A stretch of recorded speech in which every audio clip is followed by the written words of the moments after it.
scientists. We are pleased that you've decided to watch this because that shows that you are dedicated to performing well on your upcoming plate tectonics quiz.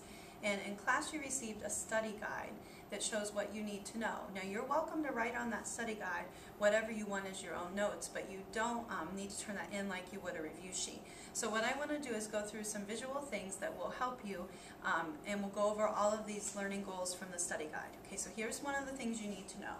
This is showing Earth divided into 3 layers based on composition. Now you should be thinking, when I say composition, you're like, what it's made of. And we are going to start with that. So there are 3 layers from the outside in based on composition. Crust, mantle, pardon the interruption. I need all student council members to meet Mrs. White outside the main office. Thank you. Okay, so continuing on with that, again, 3 layers, crust, mantle, core. The core we think is mostly made of iron, and that's because of Earth having a magnetic field that we believe that. The composition of the mantle, iron, and magnesium. Not a guess or an inference because volcanic eruptions send magma out with igneous rocks to analyze afterwards, so we know what the mantle's made of. But not shockingly, by far and away, we know the most about the crust. And there are 2 types here. I'm going to come and circle them. The first type of crust is continental crust. The second type of crust is oceanic crust. And those types I think make sense. The crust of the continents and the crust that makes up the ocean floor. Now there are 3 big differences, and you need to know these differences. The continental crust is thick compared to the oceanic crust, which is thinner. That makes sense because that's what puts the continental crust above sea level, its thickness. But although the continental crust is thick, it's actually less dense. Now, if the density is different, it means that they must be made of different things. So now we get to the composition of the 2 crust types. Continental crust is made of less dense silicate minerals. You remember those from our first unit, having silicon and oxygen. Oceanic crust is made mostly of native elements like iron and lead, for example, more densely packed atoms there. Okay, so that's our 3-layer system based on composition. Now as I go to this next one, this is probably newer stuff. This is the 5-layer system that's based on how the layers react to temperature and pressure change. And the terms for here are, and you need to know these in order, lithosphere, asthenosphere, mesosphere, outer core, inner core. The highest temperature and highest pressure layer is the inner core, keeping in mind that an increase in temperature makes the layers want to go liquid. An increase in pressure wants to keep the layers a solid. So it's this whole battle. You need to be able to connect the layer to its state of matter, that the lithosphere is solid, asthenosphere like jelly, then the solid mesosphere, the liquid outer core, and the solid inner core. Every other one is a solid layer, and those are the ones, of course, where pressure is the dominant force. So lithosphere, asthenosphere, mesosphere, outer core, inner core. Okay, our next slide is comparing these 2 systems on one. You can see that the core is the outer and inner core combined. The mantle is mesosphere, asthenosphere, and some lithosphere, and the crust is that top section of lithosphere. Now the reason we liked this one in class is because of what it shows about the crust. You can see here a much thinner oceanic crust and much thicker continental crust, one of those 3 differences you need to know for your quiz. Okay, this slide is something that is new, that you haven't seen in this exact slide, although you made a flip book like it. Continental drift and understanding and explaining in 2 words is one thing you need to do, and we can do it by just what you see up here in red, saying Pangea split.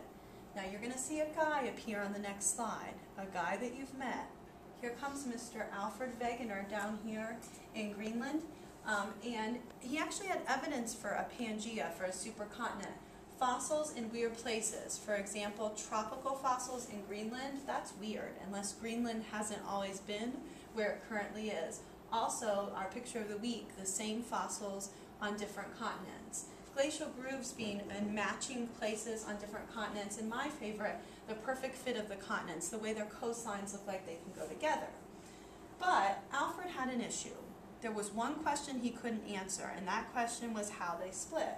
So they found this place, and here's a diagram of seafloor spreading. Now this place is called the Mid-Ocean Ridge, and at the Mid-Ocean Ridge, magma comes out at the submerged mountain and cools into new ocean floor. The effect of that is that you get new crust made that pushes the old away. This whole thing is called seafloor spreading, and it finally explained 30 years or so after Alfred's death how the continents get moving. Now, check this out. This is a key concept. What exactly do we mean by plate tectonics? Well, plate tectonics is a new name for continental drift.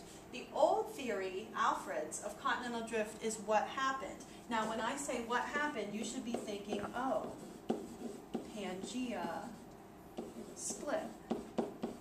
But the next idea, seafloor spreading, is how it happened, and that's all that business at the mid-ocean ridge,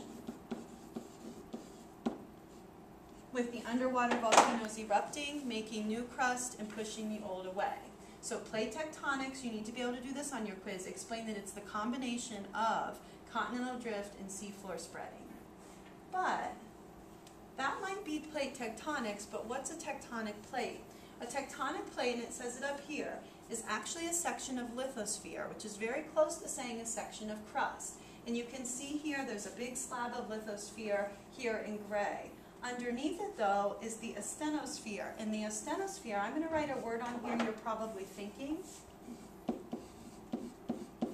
Jelly. That the astenosphere is more jelly-like, and it's a perfect kind of fluid substance for these solid tectonic plates to float on.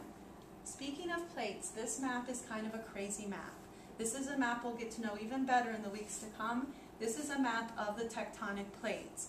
And when the plates made of lithosphere are floating on the jelly-like astenosphere, there are three motions that they can have. So like if you look at the boundaries here, there are three things that could happen on the edge. And they're shown in this final slide. They can push together. Here's our arrow symbol for that. They can pull apart, or they can actually slide by. Those are the three types of plate motion that we experience. So that is everything that you need to know for your quiz. I hope that this helped, and you're welcome to rewatch it. It may also help you to look back at your song and the way things were recorded in your song. Okay, best wishes on your quiz. Bye.